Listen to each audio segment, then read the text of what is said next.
7:36 en el territorio continental ecuatoriano. En la revista de Opinión Democracia abrimos un debate sobre un tema que debe definirse en los próximos días, porque además el calendario regresivo para la aprobación de un proyecto urgente en materia económica, la reforma tributaria denominada Proyecto de Ley Orgánica para el Desarrollo Económico y Sostenibilidad Fiscal tras la pandemia COVID-19. Quiero dar la bienvenida a nuestros invitados de hoy, el doctor Napoleón Santamaría, abogado tributarista, el ingeniero Osvaldo Landázuri, analista económico, y el economista Víctor Hugo Albán, expresidente del Colegio de Economistas de Pichincha. Bienvenidos. Empecemos con Napoleón Santamaría. ¿Cómo ve el trámite, el proceso, con algunos cambios que ya se han introducido dentro del debate inicial en la Comisión de Desarrollo Económico en la Asamblea Nacional respecto de esta necesaria reforma tributaria? Muy buen día, Napoleón.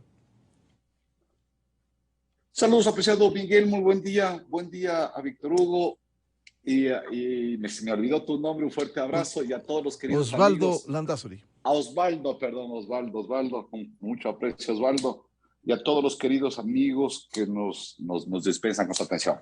A ver, ya está el primer informe del primer debate.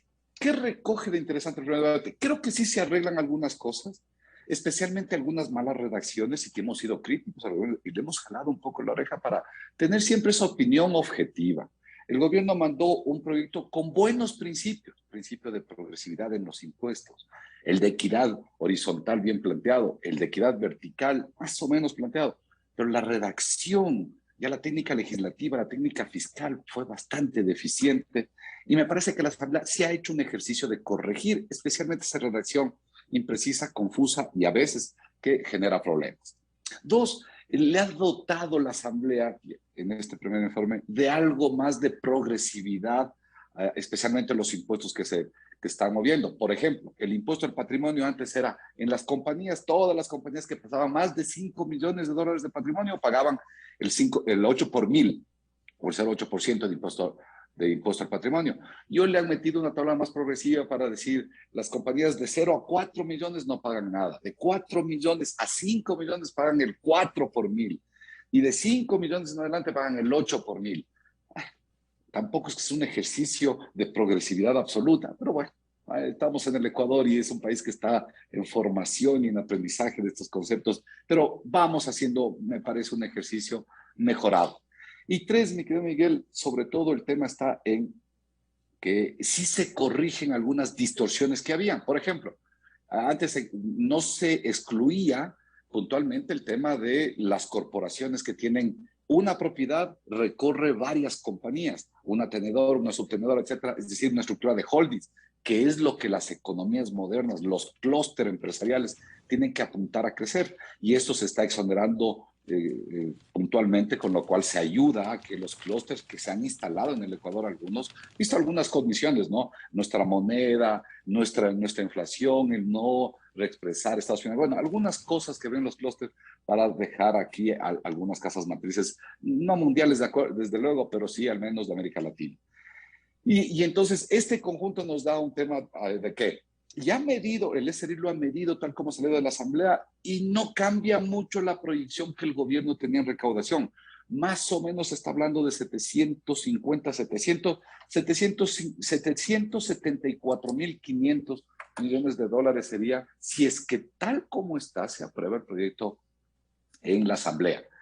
Pero muchos sostienen y dicen el impuesto al patrimonio, que es para las personas naturales solo en el 2022, a que por cierto también le modifican a ese, ¿no? El impuesto a las personas naturales queda de 1 millón más o descontado. Alguien para pagar el impuesto al patrimonio tiene que tener un patrimonio de 1 millón, pero ya descontado $200,000 de su casa y de terrenos agrícolas improductivos, ¿no?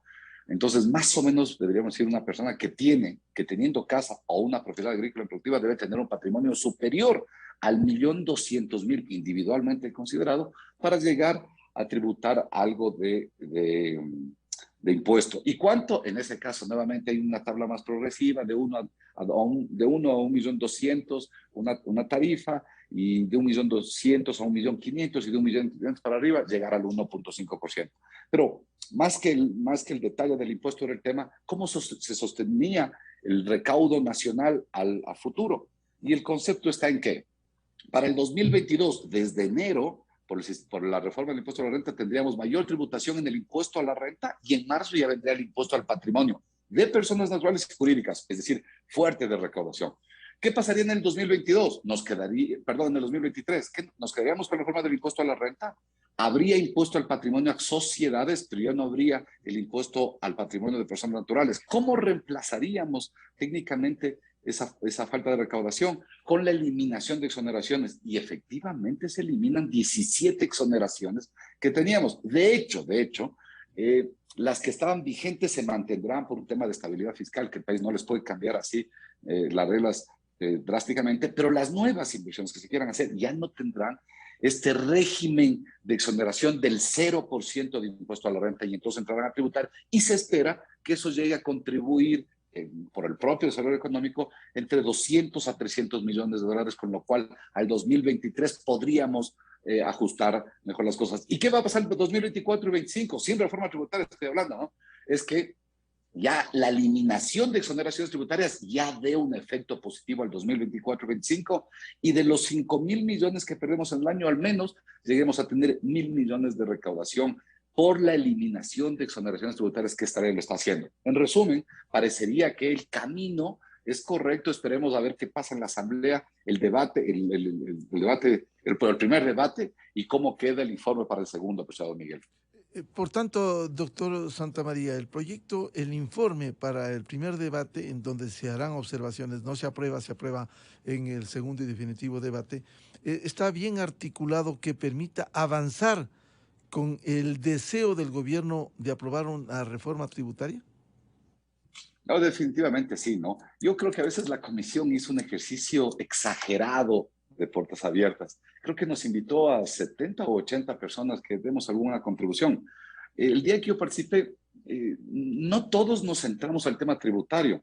Muchos hablaron, Miguel y queridos amigos, de temas del Banco Central, temas del endeudamiento interesantes, valiosos, quizá no oportunos para el momento coyuntural de la reforma, pero me parece que esto le llena de un poco de legitimidad y yo prefiero una norma tributaria sin tanta potencia recaudatoria, sin tanto fin redistributivo, pero sí con una legitimidad de haber pasado por la academia, por colegios profesionales, por técnicos, por especialistas, etcétera, que hayan dado algunas visiones para mejorar este tema. Prefiero que una ley, más que, desde luego que tiene que ser legal, pero sobre todo que tenga esos dotes de legitimidad, uno. Y dos, yo entiendo, mi forma de entender al menos la tributación es que el gobierno en su primer proyecto tiene que recibir ese voto de confianza, Miguel, del Parlamento. O sea, esto es el ejercicio democrático que tenemos que entender todos los ecuatorianos, ¿no? Y saber que cuando el presidente, recién posicionado 6 meses en funciones, nos presenta una reforma tributaria, la aprobación es un voto de confianza para que su gobierno y desde luego el país vaya saliendo adelante y mejore estos desequilibrios de las finanzas públicas de 14 años de déficit fiscal. Entonces, no solo le veamos por este ejercicio recaudatorio, y sé que es difícil, pero yo creo que hay que irnos quitando algunas vendas de los ojos, y sobre todo unos eslogans que tenemos en las frentes. Tenemos el eslogan de, es que esta ley es recaudadora. Señores, es una ley tributaria, la ley tributaria recauda, y si no, no se hace una ley tributaria. Es como que me digan, no, es que están haciendo una reforma al Código Penal que tiene sanciones penales. Claro, ese es el fin, es el objetivo. Y otros con nuevamente eslogans de, es que esta ley afecta a la liquidez. Si el derecho tributario no ve la liquidez, nunca la ha visto. Les pongo un ejemplo, cuando se vende, se tiene que pagar el IVA, me pague o no el cliente. Y no es que el IVA está viendo la liquidez. O el ICE, ya importo y no he vendido todavía el producto, pero tengo que pagar porque es exfábrica y no tengo la liquidez, y el impuesto donde dice, porque no tiene la liquidez no pague. Bueno, estas cosas es eliminarlas para mejorar el nivel de debate, el nivel de análisis. Haciendo una comparación, otros países están haciendo una reforma tributaria. El Ecuador sí debería. A mí no me desagrada el ejercicio que hemos hecho como país. Se ha avanzado, la comisión lo ha permeado, muchos han participado mejor.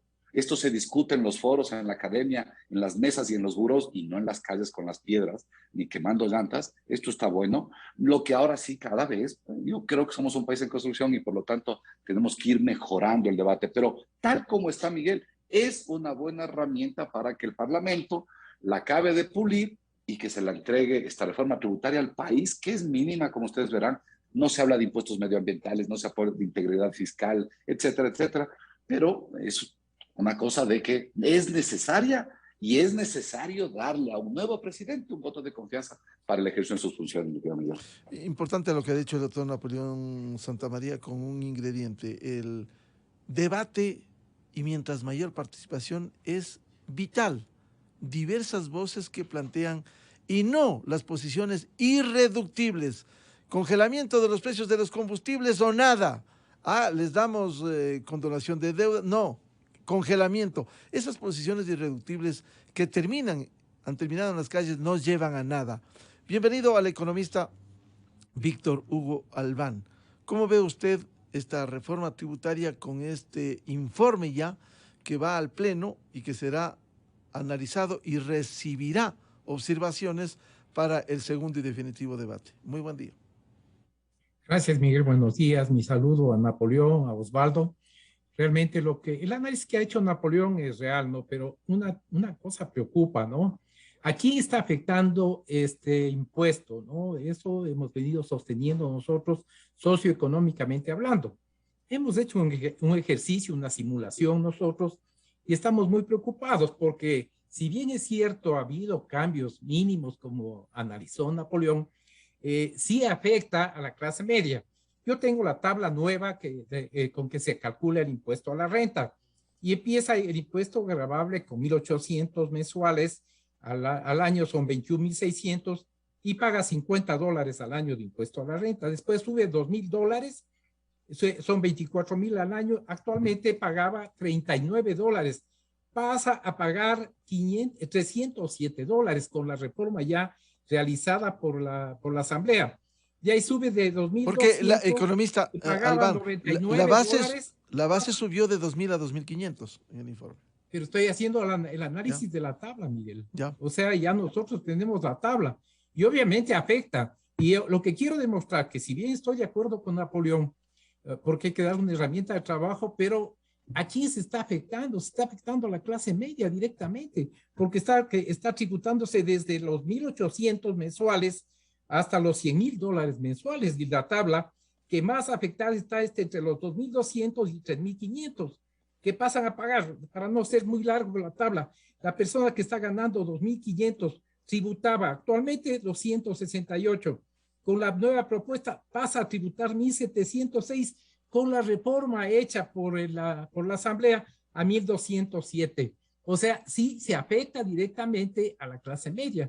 Entiendo que una persona que gana 2,200 al mes no es una persona que tiene mucho dinero, ni puede ser catalogada como persona rica o adinerada. Entonces, partiendo, digo yo, del análisis que ha hecho Napoleón en la parte sustancial, en que por lo menos han hecho algún ajuste, la Comisión Económica, nosotros estamos preocupados porque la afectación directa es a la clase media.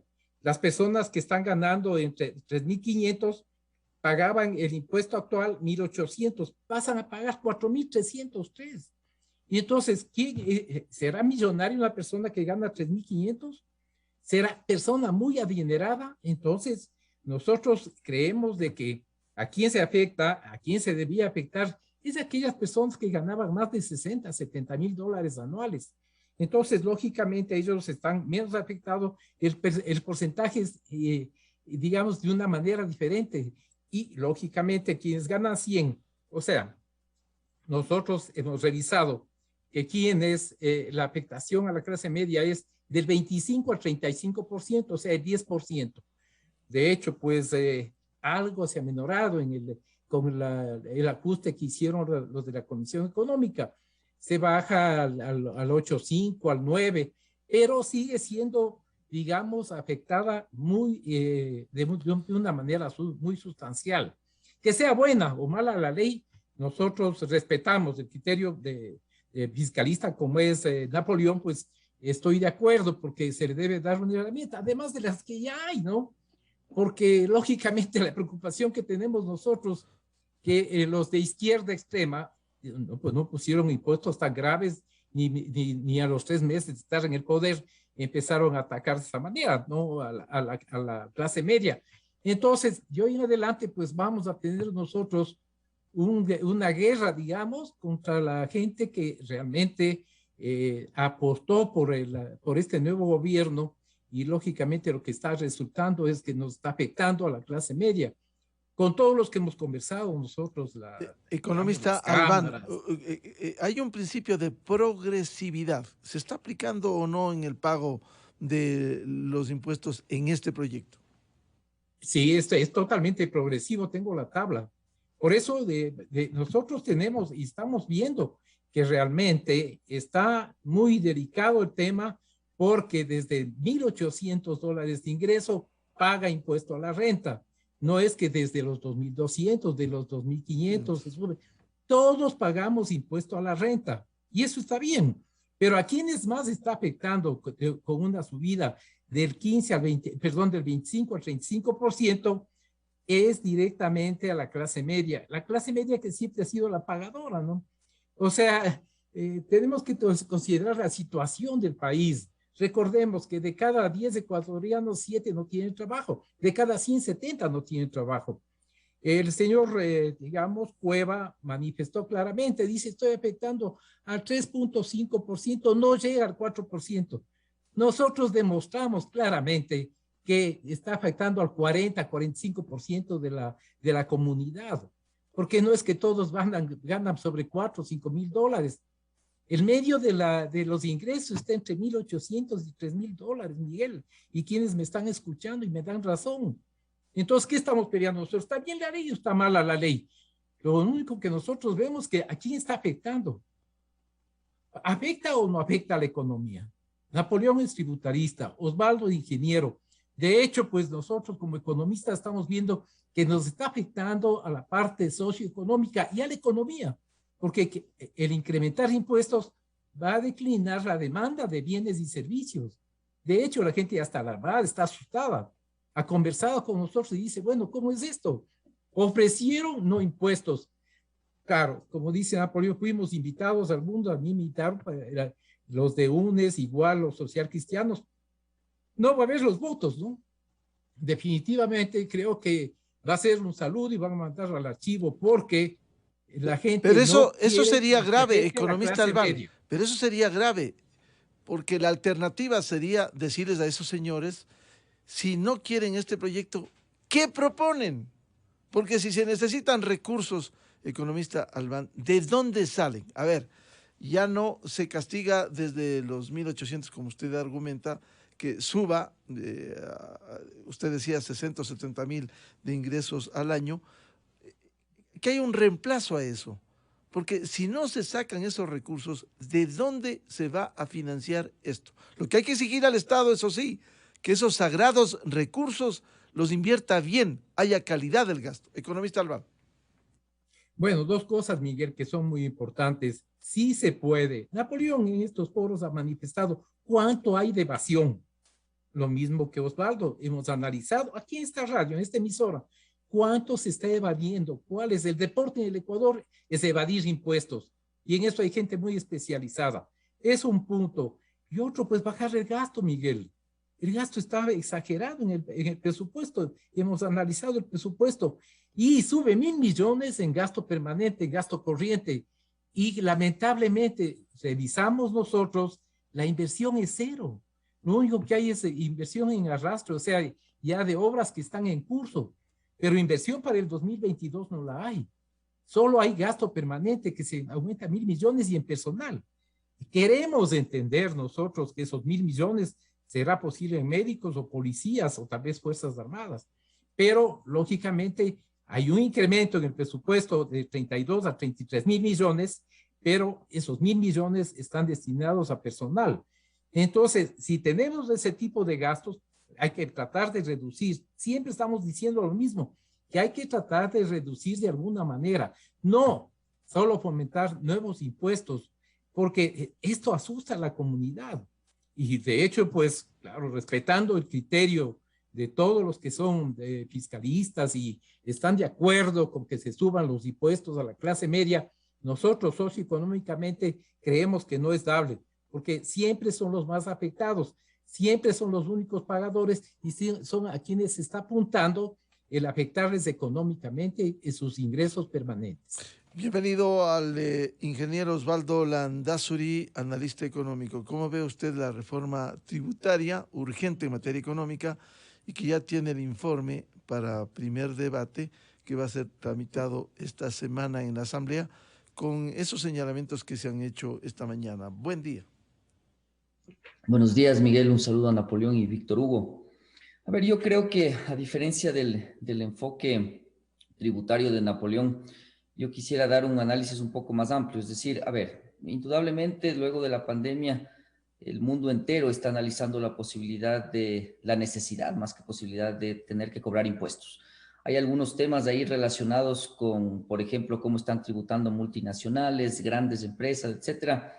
Pero me parece que el caso del país requiere un análisis que es más amplio. Es decir, uno puede ceñirse a la propia ley y entonces, pues decimos, ¿es progresiva? Sí, es probablemente está atacando a los que se catalogarían como ricos de la sociedad, tal vez sí, pero ese término es bastante relativo. Sobre todo en los últimos años el Ecuador ha tenido una situación que es bastante sui generis en cuanto a su tipo de cambio real y por lo tanto los ingresos que se manifiestan como personas pudientes no terminan siendo un ejercicio de gente que tiene mucho dinero, es decir, gente que vive al día. Pero yo insisto, Miguel, que el análisis desde mi óptica es más amplio, es decir, tú tienes que entender que esta ley no vaya en contrasentido con tres temas que para mí son fundamentales en economía.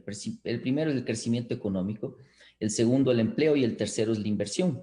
Deberías evaluarle, además de que qué bueno que se está grabando con impuestos y etcétera, deberías analizar qué va a pasar con estos tres elementos, es decir, vamos a generar empleo o al menos no afectarlo, vamos a motivar inversión, tercero, vamos a generar crecimiento económico. Con esto dicho, yo a la Asamblea le presenté alguna información, discrepo con Napoleón, yo creo que está bien que sea amplio el debate, es decir, que hayan varios puntos de vista, distintos actores, gente que estamos en empresa y en análisis, otros que están en academia, etcétera. Me parece que es interesante ese debate y es importante y necesario. Yo les decía, si ustedes se fijan, el crecimiento económico que está planteando el Ecuador es realmente un crecimiento que no te va a generar tranquilidad social. Es decir, no vas a tener un crecimiento que genere empleo, que genere inversión. ¿Qué te está diciendo eso, Miguel? Lo que te está diciendo es que probablemente lo que debería pasar desde mi óptica es que tú tengas una situación temporal de impuestos en donde hagamos cuentas con el gobierno. Es decir, yo pensaría en que si es que vas a tener un crecimiento del 3%, que es lo que está proponiendo el gobierno, muy probablemente algo está pasando, algo estamos haciendo mal cuando le comparas con otros países como Chile, Colombia, Perú, que triplican y que duplican por lo menos luego del próximo año este tipo de indicador. Entonces, ¿qué propuse yo? Que sea temporal. Por ejemplo, no es lo mismo, Napoleón debe saber que, por ejemplo, muchas empresas estuvimos cerradas 6 meses del año anterior. Y por más que tengas patrimonios de 5 o 6 millones de dólares, realmente ese patrimonio no es liquidez. Entonces, lo que vas a ocasionar con aquello es que vas a frenar la inversión de las empresas. Al final del día termina siendo un ejercicio en que le haces endeudarse al empresario para pagar impuestos. Y esto tampoco tiene sentido. Entonces, ¿qué le dije yo a la Asamblea? Me parecía más sano lo que estaba primero en la primera ley en la que fue devuelta al gobierno, en donde se separaban empresas que habían generado utilidad y que habían crecido en ventas de aquellas que no. Entonces, hay algunos temas que deben debatirse, pero lo otro y lo de fondo, Miguel, además de lo que he mencionado, es decir, cómo están los indicadores, los tres que acabé de mencionar. Lo otro es entender qué pasa luego. Es decir, si nosotros no tenemos un Estado que se sostiene, que es eficiente, no va a haber plata que avance. Es decir, uno hace números y dices, perfecto, el año pasado 7.500, 7.800 millones de déficit, este 4.500, el siguiente 3.800 sin reforma. Pero el tema de fondo ahí es que tú no estás primero proponiendo ampliar la base de tributación. Es decir, yo recién participé en un debate con los candidatos, los asesores a candidatos presidenciales en Chile, en la Universidad de Chile, donde yo me formé, Y en realidad, claro, se debate ahora que América Latina tiene un porcentaje de más o menos 4% según la CEPAL de evasión. El Ecuador, según estos propios economistas y estudiosos internacionales, me decían a mí, tiene que estar en algo superior a aquello. Digamos que es del 5 o 6%. Son 5.000, 6.000 millones de dólares, Miguel, que no se están tomando en cuenta. Es decir, estamos diciendo que les vamos a grabar impuestos, he dicho yo, a los mismos tontos de siempre. Es decir, estás tú dándote las vueltas en ver cómo le sacas más plata. En una entrevista a un ciudadano muy jocoso me pareció que dijo, viendo cómo le sacas más sangre al cangrejo. Es decir, ya no hay de dónde sacar. Es decir, estás dándote las vueltas con los mismos actores cuando al menos, Miguel, digamos, muy bien, hay que cobrar impuestos, los cobro de manera temporal, insisto, pero al mismo tiempo acompaño el proceso con entender cómo tú vas a trabajar con la seguridad social, qué vas a hacer con la corrupción en los hospitales, qué pasa con el tamaño del Estado, porque realmente a mí no me parece que es suficiente decir el gobierno tiene, sí tiene la intención, decían ahí en la asamblea, de bajar el gasto, pero no puede ser eso. Necesitamos un plan y es por eso que en alguna vez, en alguna foro que me invitaron aquí en Ecuador, yo le preguntaba al ministro Cueva de manera directa, ¿por qué no hacemos un presupuesto base cero que acompañe el presupuesto este que estamos manejándole desde hace varios años, basado en el anterior, para entender al menos, Miguel, ciertas metas a dónde debería caminar el país? Y yo te digo esto porque como empresario, nosotros manejamos presupuestos y manejamos metas. No sabemos, por ejemplo, qué tan eficientes somos con el gasto de la salud, qué tan eficientes somos con el gasto de la seguridad social. Es decir, cada dólar ahí que estamos poniendo todos los ecuatorianos, Miguel, ¿es realmente aprovechado? Necesitamos tener indicadores internacionales. Todo eso debe acompañar este análisis. Entonces, lo uno es decir, sí, le van a cobrar al que gana 2.000, al que gana 2.500, pero la gran pregunta es, ¿qué pasa luego? ¿Qué pasa con el ISD? El gobierno está planteando tener 20 millones diarios de inversión, llegar a un número de 30.000 millones de inversión. ¿Tú crees que eso se va a lograr con este tipo de reformas que realmente le ponen mucha incertidumbre al actor privado? Pues yo me temo que la pregunta es que no, es que es muy difícil al menos. Ingeniero, entonces esa incertidumbre se mantiene. Ingeniero Landazuri, importante lo que usted ha señalado, la generación de empleo, impulsar la inversión, el crecimiento económico, que son vitales para el desarrollo de un país, para el crecimiento económico precisamente. Sin embargo, en este momento alguien tiene que pagar la factura. ¿De dónde se sacan los recursos para afrontar esto? Y reitero, hay que exigirle al gobierno que reduzca el gasto, reduzca el tamaño del Estado, genere calidad del gasto, sea muy riguroso y castigue la corrupción y la impunidad que va acompañado de esto. Hay que trabajar en eso. Pero este momento, ¿quién paga la factura? ¿A quién se le pasa la factura en este momento? Por eso yo mencioné, Miguel, que debería ser una posición temporal de impuesto. Es decir, estoy de acuerdo en que ciertos patrimonios deben gravarse con impuestos, sí, entendiendo otra vez, Miguel, que no termine afectando al crecimiento, o al menos de la menor manera posible, el crecimiento, generación de empleo, inversión. Pero sí, deberías tener una participación temporal de la sociedad. Y entonces ahí es donde yo discrepo respecto a que tú establezcas, por ejemplo, una nueva ley en la que estás, no sé si la palabra es eliminando, pero limitando la capacidad que tienen los ciudadanos para deducirse impuestos mediante sus gastos, es decir, con facturas y todo lo que antes o lo que hasta ahora es un ejercicio de tratar de formalizarle a la sociedad. Entonces, sí, respondo su pregunta directamente, Miguel, es decir, sí temporal, pero acompañada de una serie de ejercicios de análisis que el gobierno le debería presentar al país para hacer que esa temporalidad luego pase a manos del gobierno con una estrategia que sí se sostenga en el largo plazo. Porque la gran pregunta que yo les hacía a los asambleístas es, hace 2 años estuvimos analizando otra reforma tributaria y ¿qué hemos sacado 2 años más tarde? Absolutamente nada. Entonces, el ejercicio que deberíamos hacer los ecuatorianos es entender cómo de aquí en adelante ya no tienes más reformas tributarias, o al menos no tan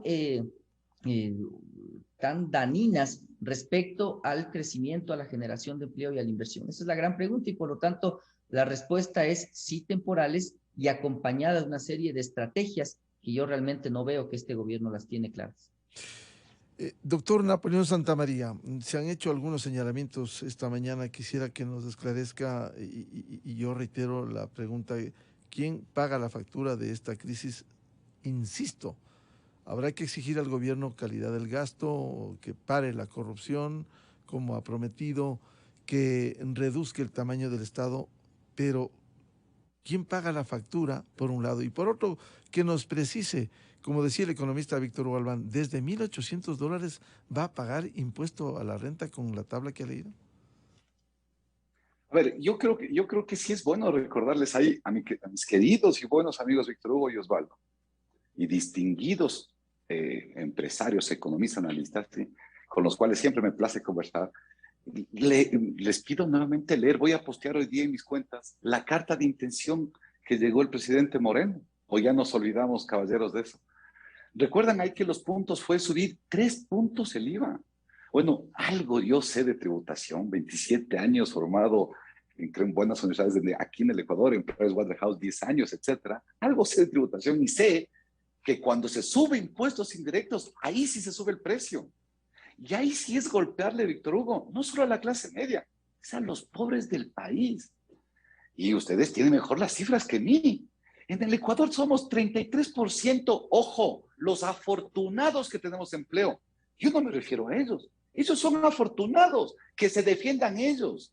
Mi tarea por el país es por el 67% que está en el desempleo y en el subempleo. Por eso es que yo me meto en temas de interés nacional. Siento trabajo. No me interesa pensar por una persona que gana $2,000, $3,000. Esa persona es afortunada. Tienen que entenderlo. ¿Y saben cómo se lo entiende? Cuando se le dice así de claro al país. Usted, señor, es afortunado porque el 67% de hermanos ecuatorianos están en el desempleo y en el subempleo y el 23% viven en extrema pobreza. ¿Pero qué nos pasó? Desde luego con ustedes, que hay una afectación, claro que nos afectan. Yo tengo un ingreso superior a $2,500, ¿me va a golpear? Claro que me va a golpear a mí, pero yo soy de los afortunados. El Estado no tiene que estar viendo por mí, sino tiene que estar viendo por familiares, amigos míos que no tienen empleo. Entonces, si es que nos quedamos en nuestra burbuja de confort, y hablo por mi segmento, por mi grupo y por mis amigos, entonces no estoy viendo por el país, yo veo por mi país. Segundo, ¿que nos golpea la clase media? Claro que sí, pero ¿qué es la clase media? El quintil 4, de 2,850 a 6,250. El quintil 4 de la población, ¿no? El segundo más rico esos son los quintiles que es muy expansivos, que tendrá un defecto de cualificación, todo lo que quieran. Pero es el sector 4. ¿Le estamos afectando al sector 3 de clase media? No le estamos afectando. ¿Le estamos afectando al sector 4? Sí, claro que sí. Que son los que ganan de 2,850 a 6,250. Sí. Ilústrenos, doctor Napoleón Santamaría, ¿y cuál es el quintil 3? El quintil 3 que va de 1,360 a 2,849. ¿Sí? Y la reforma, ¿qué buscó precisamente? Que se meta la reforma de impuestos de renta en el quintil 4, y por eso ahora se va a grabar sobre todo a los que ganan 2,66 veces la base desgravada, que justo nos da $2,503 mensuales. Que les toca nos toca a estos caballeros, me incluyo, pagar algo más, sí, claro. Pero eso es el tema de hacer y no hacer. Dejamos que un gobierno de irresponsables, correístas, durante 11 años desangren al país. Pocos fuimos los que trabajamos, por ejemplo, me incluyo, con la Comisión Anticorrupción, denunciándolo a Glass en sus pizzerías. ¿Sí? Y yo no digo que tenemos que no pagar, todos tenemos que pagar, porque hicimos muy poco y no hicimos nada para que no le esquilmen al país. Tercero, y lo que dice Osvaldo, te tengo que contradecir, y también voy a postear el informe del Banco Mundial. No por mover una reforma tributaria ahuyentas la inversión. Mentira. Si tú crees eso, estás equivocado, mi querido Osvaldo. El informe del Banco Mundial dice todo lo contrario. La inversión no viene a un país cuando hay un país corrupto. El 63% de inversionistas no van a una inversión cuando ese país es corrupto. ¿Y qué nos pasa en el Ecuador? Somos un país de corrompidos, tanto del sector público cuanto del sector privado. Todos, no todos, desde luego. Hay un grupo de gente, ustedes desde luego entre ellos, que no están en este mundo de corrupción, pero somos la minoría. Si la gran mayoría vive, trabaja y gana con la corrupción. ¿No vemos acaso las crisis penitenciarias por jueces corruptos, a veces por fiscales corruptos, a veces por órganos de control corruptos? Por esa razón no vienen al Ecuador. Segunda razón por qué no vienen al Ecuador, Banco Mundial, ¿no? Por deficiente servicio del funcionario público. Porque el funcionario público comienza a ser un novice, viene el inversionista a hacer algo y entonces le pide tal cosa que no está en la ley, y otro requisito, y otro cumplimiento, y otro compliance, y eso no está. Y entonces el inversionista acaba por fastidiarse y se va. Y solo la tercera razón, con el 17%, es una reforma tributaria agresiva. Yo les digo, veamos las estadísticas del Banco Central. Los últimos 19 años, promedio de inversión extranjera en el Ecuador, 780 millones de dólares. Unos años, $1,000, otros, ese es el promedio, 780 millones de dólares. Pero ¿cuántas reformas hicimos para generar 47 exoneraciones de impuesto a la renta, mi querido Osvaldo? Algún día tomándose un café te cuento las 47 exoneraciones de impuesto a la renta que creó el irresponsable de Moreno y el populista de Correa. ¿Cuánta inversión atrajimos al país? Te doy los nombres clarísimos. Afortunadamente no soy político. El ministro Campana, una vez cuando nos citó a unos convertidores, dijo, ya van a venir 28,000 millones. Yo me levanté y me fui y le dije, ya vengo escuchando esto todos los años. ¿Va a venir? No va a venir toda la inversión extranjera al país. Este país es un país que está plagado de corrupción y mientras no acabemos la corrupción, no salimos. Finalmente, ¿que se va a golpear a algunos estratos? Sí, claro. Yo el fin de semana hablaba con alguien que tiene una propiedad de 5,000 hectáreas y su propiedad dice que vale cerca de 25 millones de dólares, ¿no? Pero me decía, pero no tengo ni un centavo. Mi querido Osvaldo, yo no le comprendo a este buen amigo mío. Entonces yo sí le decía, sí, ándate al banco, saca un crédito de 25 millones, le va a costar un impuesto de $200,000 o menos, al 0.8, 210,000, saca y paga. No tienes liquidez, no, una pena, pero tienes 25 millones de patrimonio, por Dios. Nos perdemos, a veces nos perdemos. ¿En dónde nos perdimos, digo yo? No, yo creo que comparto con sus visiones, pero les digo, por favor, veamos el escenario nacional. Yo sí participé en la reforma de Colombia y esto mismo es lo que discutíamos con mis profesores universitarios. Tengo una maestría en Colombia. Y siempre decíamos, cuidado y no veamos el bolsillo de todos. Colombia se equivocó y ya sabemos lo que le pasó a Colombia. 6 meses desangrando ese país. Las calles incendiadas y la sangre de hermanos colombianos corriendo todos los días. Yo no quiero eso para mi caballo del alma. Yo prefiero que alguien tengamos que ajustarnos los cinturones, pero no un golpe fuerte. Y solo para terminar, Miguel, comparto con lo que tú dices, Miguel. Ahora, después de este voto de confianza al gobierno que hay que darle, que hay que ser propositivo y decirle, señor presidente, usted ha sido elegido por sus cuadernos, tome, voto de confianza, sigue adelante. De acuerdo, Víctor Hugo. La segunda será más duro. La tercera no habrá. Más duro, pero la primera, por Dios, dejemos que el presidente que gobierne el país. Segundo, yo creo que hay que exigirle buen uso y destino del fondo público. Creo que lo demostró con la vacunación.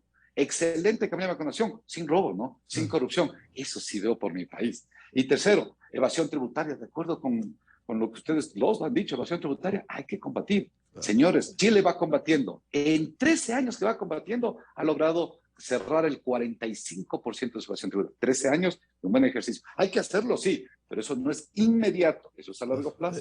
Por eso la medida es justa, necesaria y inmediata. Bien. Economista Víctor Hugo Albán, ¿quién paga la factura en estas condiciones si se requieren recursos para el fisco? ¿Qué hay que exigir que invierta bien? Bueno, Napoleón ha hecho un análisis, digamos, desde el punto de vista fiscalista, ¿no es cierto? Como es su profesión. Excelente, pero yo comparto totalmente con Osvaldo, ¿no? Porque debemos nosotros de alguna manera vincular la inversión con todo el tratamiento económico y fiscal. Si nosotros vemos que el inversionista, como decía Osvaldo, ve este tipo de problemas, no va a haber inversión y vamos a seguir con la recitación de que en el año 2021 no va a llegar a 1,000 millones de inversión extranjera, mientras Perú tiene 7,000 millones a pesar de tener un problema con el actual presidente de la República y Colombia va a subir más de los 9,000 millones. Y nosotros no vamos a llegar a los 1.000 millones claro. y seguimos todavía con claro, este tipo de problemas, economista Albán, que es ¿quién el paga asunto de impuestos, ¿no? Claro, sabemos las distorsiones, corrupción, mal manejo que ha habido en el pasado reciente. ¿Quién Ya paga lo la dijo factura Napoleón, ahora? ¿no? ¿Quién paga la factura ahora? Bueno, mire, yo creo que no va a ser la excepción el señor presidente. Ya lo dijo el ministro Cueva. Ya estoy hablando con las bolsas de valores, con los mercados de valores internacionales para emitir bonos, porque al paso que vamos, no va a haber recaudación de impuestos, Miguel, hay que ser realistas. Lo que dijo Napoleón es una realidad. Vivimos en un país donde tenemos que ver realidades y las realidades las estamos palpando todos los días. ¿Qué mejor análisis decir de cada 100 ecuatorianos, el 33% somos afortunados de tener empleo y los 67 no tenemos? Ahora yo me pregunto y le pregunto a Napoleón, ¿cómo a través de impuestos vamos a conseguir más empleo?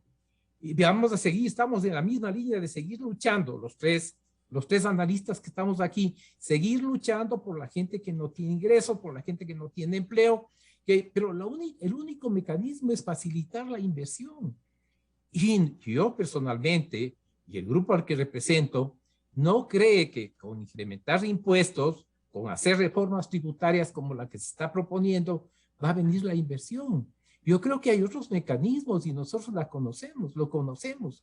El otro mecanismo es ajustarnos a realidades. Hay gente que es del deporte, evadir el impuesto, y Napoleón sabe porque él ha hecho análisis muy profundos, lo mismo que Osvaldo. Entonces, claro, organismos internacionales como el que ha mencionado Napoleón, como es el Banco Mundial, el BIR, la CAP, han hecho el Fondo Monetario Internacional, han hecho análisis de nuestras realidades, pero son análisis externos. Nosotros, Osvaldo, Napoleón, Víctor Hugo, hemos hecho análisis de realidades de aquí en el país. Las realidades aquí en el país son diferentes. La extrema pobreza, la falta de empleo. No, creemos nosotros, yo no estoy convencido de que incrementando impuestos se vaya a incrementar el empleo. No veo por dónde. Si no facilitamos la inversión, Miguel, no va a haber empleo. Entonces, sí queremos nosotros. Yo comparto una realidad con Napoleón.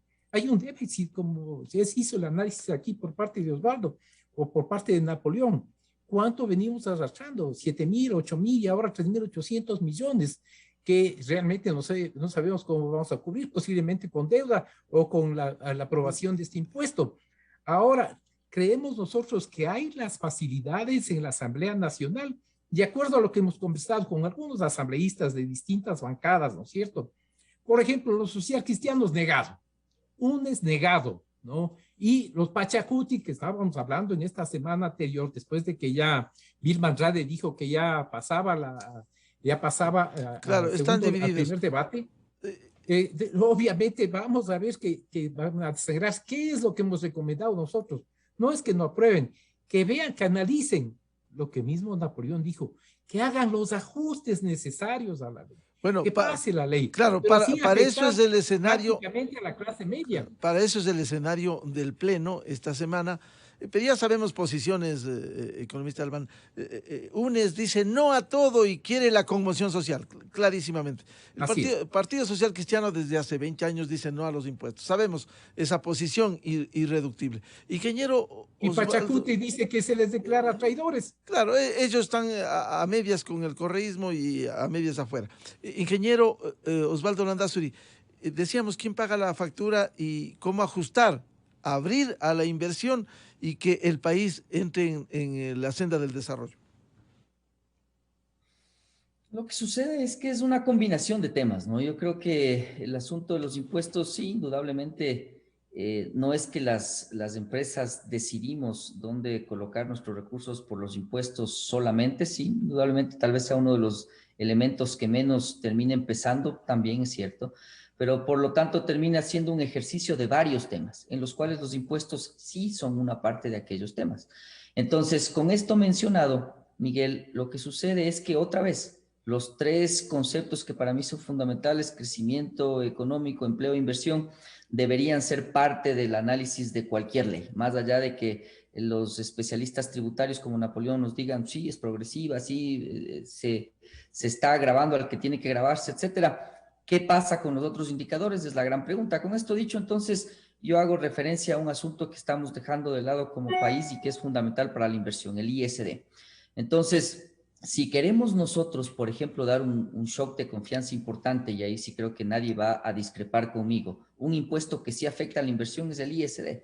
Es decir, ¿cómo va a venir una multinacional acá al Ecuador si es que tú tienes un impuesto para gravarles a las transacciones internacionales, por más que estén exentos los ciertos conceptos? Fundamentalmente la economía ecuatoriana está plagada de impuestos por todo lado, y los que estamos haciendo negocios en general nos damos cuenta que tú estás pagando aranceles, estás pagando impuestos, estás pagando una serie de sobrecostos que te hacen ineficiente. Entonces, desde la economía real, yo lo que sí le digo a Napoleón es que más allá del impuesto específico a la renta o al patrimonio, la economía ecuatoriana en sí misma está plagada de impuestos. Y por lo tanto, otro elemento que es fundamental para la inversión es la competitividad. Es decir, nosotros vamos como inversionistas a mercados, primero, que sean atractivos, y la atractividad tiene que ver con este elemento que yo he mencionado, la competitividad. Entonces, cuando tú estás gravando con más impuestos a la sociedad, en realidad no contribuyes a trabajar en este tema, a hacerle más competitiva a la industria, a la actividad económica. Porque claro, sacar un préstamo como bien menciona Napoleón, al final termina generando un costo. Ese costo financiero se llama. Y el costo financiero termina, ¿qué? Afectando el costo de producción. Y por lo tanto, entonces, tú terminas siendo menos competitivo. Y al final del día, este es un elemento que sí afecta a la inversión. Entonces, ojalá con este ejemplo real nos estemos dando cuenta de que no son vasos estanques, es decir, que no tienen conducción uno con otro. Por supuesto que se relacionan, nos guste o no. Y entonces, en esa línea, el análisis tiene que ser objetivo y amplio, es decir, analizar todas las aristas de la economía. Entonces, por supuesto, el asunto de entender los impuestos tiene que afectar a los más ricos, claro que sí, pero al mismo tiempo, cuando le afectas necesariamente a una industria, por ejemplo, para que saque un préstamo para pagar un impuesto, lo que termina pasando con esa empresa, con esa actividad, no en el ejemplo que da Napoleón, porque quizás sea una actividad de un ejemplo muy puntual, pero hay industrias que tenemos activos en máquinas, en galpones, infraestructura, etcétera, y no liquidez. Entonces, perfecto, sí, saque el préstamo, no le va a afectar. No, señor, sí le va a afectar. Le va a afectar en su costo y le va a afectar al más pobre. ¿Saben cómo? Cuando esa empresa que tiene que sacar un préstamo no contrata más gente para trabajar porque no tiene la capacidad financiera para poder invertir. Entonces, sí se relacionan y tienen mucho que ver la una con la otra. Entonces, con esto dicho, yo creo, Miguel, insisto, que es un ejercicio amplio. Es un ejercicio amplio en el que nosotros entendamos toda la carga tributaria que está afectando a la actividad económica en general. Y entonces ahí tienes que hacer la comparación, y yo insisto, y con esto termino, el ISD es un concepto que nosotros debemos ver como ecuatorianos qué hacemos para eliminarle. Bien, muchas gracias por aportar a este debate sobre la reforma tributaria que deberá definirse en la Asamblea Nacional. En las próximas horas, el primer debate en el que se recibirán observaciones. Al doctor Napoleón Santamaría, al ingeniero Osvaldo Landazuri y al economista Víctor Hugo Albán, muchas gracias por participar en la revista de opinión Democracia. Muy buen día. Muchas gracias. Gracias. 8:24 minutos en el territorio continental ecuatoriano, pausa publicitaria y ya volvemos con un análisis sobre el caso Alex Saab que se investiga en la Asamblea Nacional con la vicepresidenta de la Comisión de Fiscalización, Ana Belén Cordero, y el periodista investigador Pablo Jaramillo. Miguel Rivadeneira en la revista de opinión Democracia. Inicio de espacio promocional y publicitario. Hola Matías, qué linda casa